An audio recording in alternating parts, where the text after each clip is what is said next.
समस्त मातृ शक्तियों, भाई बंधुओं, सादर जय श्री कृष्ण। पौष पुत्रदा एकादशी का व्रत श्रद्धा पूर्वक विधि पूर्वक करने से संतान की हर दुख संकट से रक्षा होती है, दीर्घ आयु की प्राप्ति होती है, समस्त पापों का नाश होता है, जो भी मनोकामना होती है भगवान श्री हरि की कृपा से वह पूर्ण हो जाती है। तो मित्रों, आज आपको हम बताएंगे नए साल 2023 में पौष पुत्रदा एकादशी का व्रत कब रखा जाएगा, यह व्रत आपको किस प्रकार से करना चाहिए। तो मित्रों, आप सभी का बहुत बहुत स्वागत है आपके अपने ही चैनल एस्ट्रो गुरुजी में। यदि आपने अभी तक हमारे चैनल को सब्सक्राइब यदि नहीं किया हो तो अभी सब्सक्राइब कर लें और बेल आइकन को अवश्य दबाएं, जिससे हमारे अगले आने वाले नए वीडियो की नोटिफिकेशन सबसे पहले आपके पास पहुंचे। आप नित्य नई नई ज्ञानवर्धक जानकारियां व नित्य का राशिफल हमारे चैनल से प्राप्त करते रहें। तो नए साल के दूसरे दिन यानी कि 2 जनवरी 2023 को पौष पुत्रदा एकादशी का व्रत रखा जाएगा। तो मान्यता ऐसी है कि अपने नाम के स्वरूप ही पुत्रदा एकादशी का व्रत श्रद्धा पूर्वक रखने से भगवान विष्णु स्वयं संकटों से संतान की रक्षा करते हैं और दीर्घ आयु का आशीर्वाद भी देते हैं। तो पुराणों के अनुसार भगवान श्री कृष्ण जी ने धर्मराज युधिष्ठिर को पौष पुत्रदा एकादशी का महत्व बताया था। तो पौष पुत्रदा एकादशी का शुभ मुहूर्त इस प्रकार से रहेगा। पौष माह के शुक्ल पक्ष की एकादशी तिथि का प्रारंभ नव वर्ष 2023 के पहले दिन यानी 1 जनवरी 2023 रविवार को शाम के 7:11 पर आरंभ होगी, जो अगले दिन इसका समापन दिनांक 2 जनवरी 2023 सोमवार को रात्रि 8:23 पर होगा। तो 2 जनवरी 2023 को पौष पुत्रदा एकादशी पर सिद्ध, साध्य, रवि 3 शुभ योग बन रहे हैं। इस योग में की गई पूजा और व्रत कई गुना फल प्रदान करते हैं। तो साधक या व्रती सभी सुखों को प्राप्त करके जन्म मरण के बंधन से मुक्त हो जाता है। तो इस दिन सिद्ध योग रहेगा। 1 जनवरी 2023 से आरंभ होगा। प्रातःकाल 7:25 पर आरंभ होगा, जो 2 जनवरी 2023 को प्रातःकाल 6:58 तक रहेगा। और 2 जनवरी को साध्य नाम का योग रहेगा। प्रातःकाल 6:58 से आरंभ होकर के 3 जनवरी 2023 को प्रातःकाल 6:53 तक साध्य नाम का योग रहेगा। और इस दिन रवि नाम का योग रहेगा। प्रातःकाल 6:37 से आरंभ होकर के दोपहर 2:24 तक रवि नाम का शुभ योग रहेगा। इस योग में पूजा करने से अनंत गुना फलों की प्राप्ति होगी। तो एकादशी व्रत के अगले दिन सूर्योदय के बाद पारण कर लेना चाहिए। एकादशी व्रत का पारण द्वादशी तिथि समाप्त होने से पहले करना अति आवश्यक होता है। द्वादशी तिथि खत्म होने से पहले एकादशी का व्रत नहीं खोला गया तो व्रत व्यर्थ चला जाता है और साधक व्रती पाप का भागी बन सकता है। तो एकादशी व्रत के पारण में मूली, बैंगन, साग, मसूर दाल, लहसुन, प्याज आदि का पारण में प्रयोग निषेध बताया है। धार्मिक मान्यताओं के अनुसार एकादशी व्रत का पारण गाय के शुद्ध घी से बने भोजन से करना चाहिए।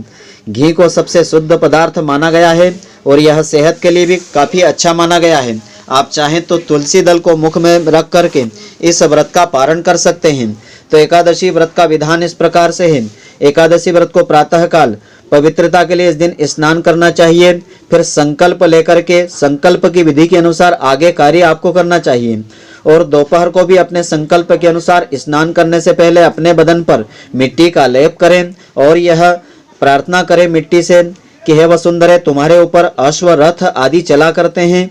भगवान विष्णु जी ने भी वामन अवतार धारण करके तुम्हें अपने पैरों से नापा था।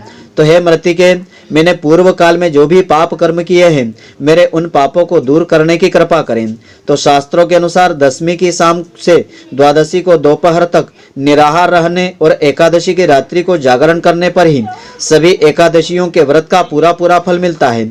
जो एकादशी को निराहार रहते हैं परंतु रात्रि भर जागरण नहीं करते हैं, उनको व्रत का आधा फल प्राप्त हो पाता है। जो व्यक्ति एकादशी को एक समय फलाहार करते हैं और रात्रि जागरण नहीं करते हैं, उनको मात्र व्रत का 1/4 फल प्राप्त होता है। जबकि एकादशी के दिन अन्न खाना पाप माना गया है।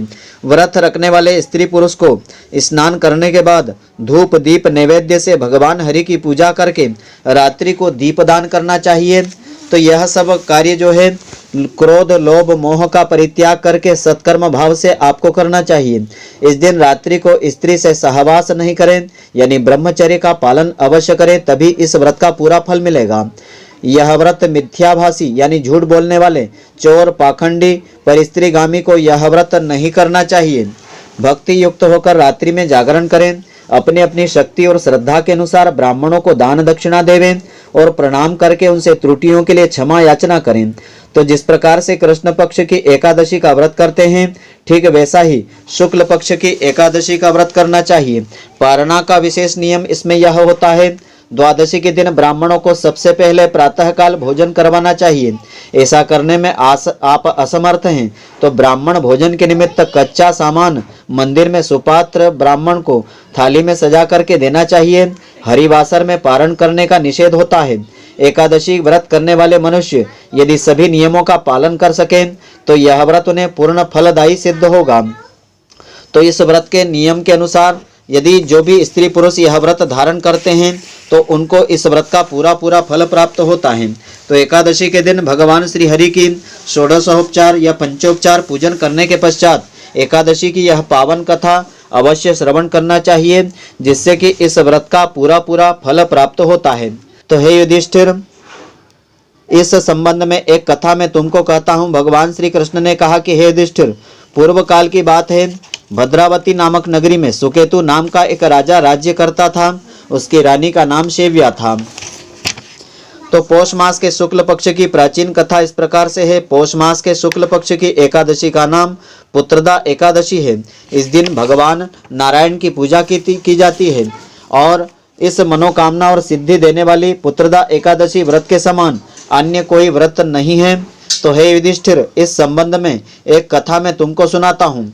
भगवान श्री कृष्ण ने कहा कि हे युधिष्ठिर, पूर्व काल की बात है कि भद्रावती नामक नगरी में सुकेतु नाम का एक राजा राज्य करता था। उसकी रानी का नाम शेव्या था। राजा के यहाँ कोई संतान नहीं थी। इस कारण राजा और रानी पुत्र न होने की चिंता से सदैव चिंतित रहा करते थे। राजा के मन में भी चिंता थी कि पुत्र न होने पर मेरे पूर्वजों को और मुझे पिंडदान कौन करेगा। बिना पुत्र के पितरों और देवताओं का ऋण मैं कैसे चुका सकूंगा। उसके पितर भी रो रो करके पिंड लेते थे। उसके बाद हमें पिंड कौन देगा। भाई बांधव, धन, हाथी, घोड़े, राज्य और मंत्री सब कुछ होते हुए भी राजा को संतोष नहीं था। जिस घर में पुत्र न हो उसमें अंधेरा रहता है।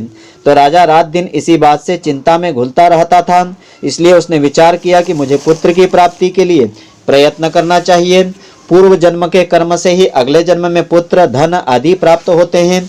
इस प्रकार चिंता में राजा के दिन कटते गए। एक समय राजा ने अपना जीवन ही समाप्त करने की सोची, परंतु आत्महत्या को महापाप समझ करके वह ऐसा नहीं कर पाया। इन्हीं विचारों में डूबा हुआ राजा एक दिन बगैर किसी को बताए हुए घोड़े पर चढ़ करके वन को चल दिया। वहां उसने देखा कि हाथी अपने बच्चों और हथिनियों के साथ घूम रहे हैं। उस वन में दृश्यों को देख करके राजा का दुख और बढ़ गया। वह सोचने लगा कि वह पुत्रहीन क्यों है। इसी सोच में दोपहर बीत गई। वह सोचने लगा कि मैंने अनेक यज्ञ आदि किए हैं और योग्य ब्राह्मणों को भोजन से तृप्त करके उन्हें दान आदि भी दिया है, परंतु फिर भी मुझको दुख क्यों मिल रहा है। आखिर इसका कारण क्या है। राजा मन में दुखी होकर के विचार करने लगा कि अपनी इस व्यथा को किससे कहूँ। ऐसा विचारते हुए भटकते भटकते राजा को भूख प्यास सताने लगी। राजा प्यास के मारे दुखी होकर के जल की खोज में इधर उधर फिरने लगा। किसी पुण्य के प्रभाव से थोड़ी दूर पर राजा ने एक सरोवर देखा। उस सरोवर में कमल खिल रहे थे तथा सारस, हंस आदि विहार वहां कर रहे थे। उस सरोवर के चारों ओर मुनियों के आश्रम बने हुए थे। उसी समय राजा के दाहिने अंग फड़कने लगे। राजा शुभ शकुन समझ करके घोड़े से उतर गया। सरोवर के तट पर बहुत से मुनि वेद पाठ कर रहे थे। उन्हें देख करके राजा को बड़ा ही हर्ष हुआ। मुनियों को दंडवत प्रणाम किया। मुनियों ने राजा का स्वागत किया और अपने सामने आसन दिया। राजा मुनियों के सामने बैठ गया। राजा ने बारंबार प्रणाम किया। राजा को आसन देकर के मुनियों ने कहा कि हे राजन, हम तुमसे अत्यंत प्रसन्न हैं। तुम्हारी क्या इच्छा है हमसे कहो। राजा ने उनसे कहा कि महाराज, आप कौन हैं और किस लिए यहाँ पधारने का कष्ट किया है, सो कहिए। तो मुनियों ने राजा की विनम्रता से प्रसन्न होकर के अपना परिचय दिया। मुनि बोले कि हे राजन, हम विश्व देवा हैं और माघ स्नान के लिए यहाँ पर आए हैं। आज से 5 दिन बाद माघ स्नान आरंभ हो जाएगा। हे राजन, आज संतान देने वाली पुत्रदा एकादशी तिथि है। मुनियों का परिचय पाकर के अत्यंत विनम्र भाव से राजा ने कहा, हे मुनि श्रेष्ठ, मैं आपका सेवक हूँ। यदि आप मुझ पर प्रसन्न हैं तो मुझे भी एक पुत्र प्राप्ति का वरदान दे दीजिए। मुनि बोले कि हे राजन, आज के ही दिन पुत्रदा नाम की एकादशी है। इसका व्रत पुत्र की मनोकामना पूर्ण करने वाला और उत्तम संतान को देने वाला होता है। आप आज विधि पूर्वक इस पुत्रदा एकादशी का व्रत करें और भगवान विष्णु जी की आराधना करें। भगवान की कृपा से अवश्य ही आपको पुत्र की प्राप्ति होगी। श्री कृष्ण भगवान कहते हैं, मुनियों के वचनों के अनुसार राजा ने उस दिन एकादशी का व्रत विधि पूर्वक व्रत किया, अनुष्ठान किया और द्वादशी को उसका पारण भी किया। इसके पश्चात मुनियों को प्रणाम करके राजा अपने महल में वापस आ गया। श्री विष्णु भगवान की कृपा से कुछ समय के बाद रानी ने गर्भ धारण किया। 9 माह के बाद उसके यहाँ एक तेजस्वी पुत्र उत्पन्न हुआ। समस्त राज्य में प्रसन्नता छा गई। वह राजकुमार बड़ा होने पर अत्यंत शूरवीर, विनम्र, यशस्वी और प्रजापालक हुआ। भगवान श्री कृष्ण जी कहते हैं कि हे राजन, पुत्र की प्राप्ति के लिए पुत्रदा एकादशी के समान अन्य कोई व्रत नहीं है। पुत्र कामना करने वालों को पुत्रदा एकादशी का व्रत अवश्य करना चाहिए। भगवान बोले कि हे युधिष्ठिर, जो व्यक्ति इस पुत्रदा एकादशी के महात्म्य को पढ़ता, सुनता तथा विधि पूर्वक व्रत भी करता है, इसके फलस्वरूप उसे सर्वगुण संपन्न कुल दीपक पुत्र रत्न की प्राप्ति होती है। श्रीमन नारायण की कृपा से वह प्राणी मृत्यु के पश्चात मोक्ष और स्वर्ग का अधिकारी बनता है। इसको पढ़ने से अग्निष्टोम यज्ञ का फल भी मिल जाता है। तो यह जो कथा है भविष्योत्तर पुराण में वर्णित की गई है। इस व्रत में फलाहार का विधान इस प्रकार से है। इस दिन गाय के दूध का सागार प्रातः काल लेना चाहिए। इस व्रत में फल आदि लिए जा सकते हैं। तो मित्रों, आशा करता हूँ कि आपको हमारी यह ज्ञानवर्धक जानकारी पसंद आई होगी। यदि आपको पसंद आई हो तो आप हमारे वीडियो को लाइक व अधिक से अधिक शेयर अवश्य करें, जिससे अधिक लोग इसका लाभ प्राप्त करते रहें, इसका पुण्यफल आपको भी मिलता रहे। धन्यवाद। जय श्री कृष्ण मित्रों, फिर मिलेंगे।